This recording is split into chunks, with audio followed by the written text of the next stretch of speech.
সবুজ পাহাড়ির কোলে ছোট্ট এক গ্রামে থাকত কিরণমালা নামের এক দুষ্ট মেয়ে। তার চোখে সব সময় কৌতূহলের ঝিলিক আর মনে এক অদম্য সাহস।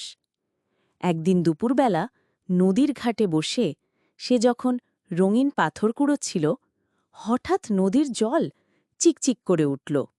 জলের ভেতর থেকে মাথা তুলল এক সুন্দর জলপরী। তার চুল ছিল সোনালি শ্যাওলার মতো আর চোখে ঝিকমিক করা নীল রং। জলপরী বলল, কিরণমালা, আমি নীলমণি। আমাদের জলপরীর রাজ্য বিপদে পড়েছে, তুমি কি আমাদের সাহায্য করবে? কিরণমালা একটুও না ভেবে মাথা নাড়ল।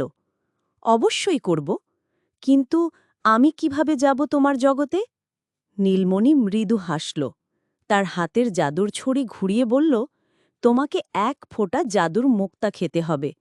তখন তুমি শ্বাস না নিয়ে জলের নিচের রাজ্যে যেতে পারবে।